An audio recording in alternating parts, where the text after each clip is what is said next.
আসসালামু আলাইকুম প্রিয় চাকরি প্রত্যাশী ভাই বোনেরা, আশা করি আপনারা সবাই ভালো আছেন। আজকে আমি খাদ্য অধিদপ্তরের উপখাদ্য পরিদর্শক পদের বাকি প্রশ্নগুলো সমাধান করব। তো চলেন দেরি না করে শুরু করা যাক। দেখেন প্রশ্ন বলা হচ্ছে যে কোন সংখ্যার 70% থেকে 70 বিয়োগ করলে ফলাফল 70 হবে। তাহলে কোন সংখ্যার 70% থেকে 70 বিয়োগ করলে ফলাফল 70 হবে? তাহলে সংখ্যাটা যদি আমরা x ধরি, তাহলে x এর 70% থেকে 70 বিয়োগ করলে কত হবে? 70 হবে। জাস্ট এটাকে সমাধান করলে আমরা কিন্তু উত্তরটা পেয়ে যাব। তাহলে কিভাবে হবে? 70x ডিভাইডেড 100 মাইনাস 70 ইকুয়াল হচ্ছে 70। কেটে দেই আমরা। 7x ডিভাইডেড 10 মাইনাস 70 ইকুয়াল কত হচ্ছে? 70। তাহলে কত আসতেছে? 7x minus 700 divided 10 equal 70। তাহলে 7x minus 700 equal 700, x equal 700 আর 700 কত হচ্ছে? 14, 1400 ডিভাইডেড 7 কত আসছে? 200। তার মানে এটার অ্যান্সার কত হবে? 200। অর্থাৎ কোন সংখ্যার 70% থেকে 70 বিয়োগ করলে ফলাফল 70 হবে। 200 এর 70% থেকে 70 বিয়োগ করলে ফলাফল কত হবে? 70 হবে। পরের প্রশ্নটা দেখেন, বলা হচ্ছে যে 2, 3, 5, 9, 17 এর পরবর্তী সংখ্যা কত? তাহলে আমরা জাস্ট এখানে সিকোয়েন্সটা দেখব। কিভাবে আছে? যে 2 থেকে 3 কত বৃদ্ধি পাইছে? 1, 3 থেকে 5 কত বৃদ্ধি পাইছে? 2, 5 থেকে 9 কত বৃদ্ধি পাইছে?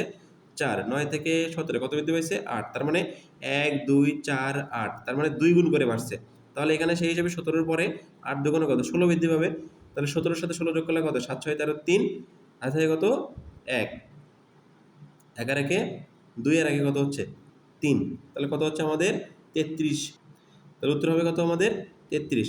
পরের প্রশ্নে দেখেন, বলা হচ্ছে যে কোন শহরের বর্তমান জনসংখ্যা 64 লক্ষ, শহরটির জনসংখ্যা বৃদ্ধির হার প্রতি হাজারে 25 জন। তাহলে 2 বছর পর ওই শহরের জনসংখ্যা কত হবে? অর্থাৎ শুরুতে আমাদের কত ছিল? 64 লক্ষ। শহরটির জনসংখ্যা বৃদ্ধির হার প্রতি হাজারে 25 জন হলে 2 বছর পর ওই শহরের জনসংখ্যা কত হবে? তো আমরা জানি c সমান p into 1 plus r to the power n। অর্থাৎ জনসংখ্যা বৃদ্ধির ক্ষেত্রে আমরা এই সংখ্যাটা ব্যবহার করব। ঠিক আছে, চক্রবৃদ্ধির যে সূত্রটা আর কি। তাহলে এখানে p এর মান কত? 64 লক্ষ। 1 যোগ r এর মান কত? 1 ডিভাইডেড, দুঃখিত, 25 ডিভাইডেড 1000, তো প্রতি হাজারে 25 জন। আর n এর মান কত? 2 বছর। জাস্ট এটাকে সমাধান করলে আমরা পেয়ে যাব 64 লক্ষ 1 অর্থাৎ 1025 ডিভাইডেড 1000 গুণন 1025 ডিভাইডেড 1000। এটাকে আমরা সমাধান করব। তাহলে এখানে আমরা 3টা শূন্য কেটে দিব, এখানে 2 শূন্য, এখানে 2 শূন্য কেটে দিব। তাহলে আমরা পাইলাম হচ্ছে 1025 আর 1025 যদি আমরা গুণ করি, তাহলে আমরা কত পাবো? হচ্ছে 6, 7, 2, 4, 4 শূন্য। এর নিচে আমাদের কত থাকলো? তাহলে 64, 1025, 1025 গুণ করে দিলে আমরা এটা পাবো। সেখানে আমরা 10, নিচে একটা 10 আছে, এটাকে কেটে দেই। তাহলে আমরা দেখতে পাচ্ছি যে 6,72,400 জন। দুঃখিত, 67,24,000। উত্তর হবে 67,24,000। এটা জাস্ট একটা হিসাব করলে আমরা পেয়ে যাব। পরের প্রশ্নে দেখেন, বলা হচ্ছে যে নিচের কোন সংখ্যাটি কোন ভগ্নাংশটি থেকে 2/3 ছোট? তাহলে কোন ভগ্নাংশটি ছোট, কোন ভগ্নাংশটি বড়, দুইটার ভিতরে এটা আমরা কিভাবে বের করব? এটা বের করার নিয়ম হচ্ছে যে প্রথমত আমরা এইভাবে করব, 2/3 গুণন 3/5। অর্থাৎ প্রথমটাকে আমরা গুণ করে দিব। এবং গুণটা কেমন হবে? প্রথমে এইটার সাথে এটাকে গুণ করব। 5 দুগুণে কত? 10, 3 তিরকে কত? 9। তাহলে এখন 10 বড় না 9 বড়? যেহেতু আমাদের 10 বড়, অর্থাৎ এই পাশেরটা বড়, তার মানে 2/3 3/5 এর চেয়ে বড়। আবার অনুরূপভাবে এইটা 2/3 গুণন 7/8, 8 দুগুণে কত? 16, 3 সাতা কত? 21। অর্থাৎ এখানে 16 কিন্তু ছোট, 16 ছোট এবং 21 কত হচ্ছে? বড়। তার মানে 7/8 চেয়ে কিন্তু 2/3 কিন্তু কি হবে? ছোট হবে।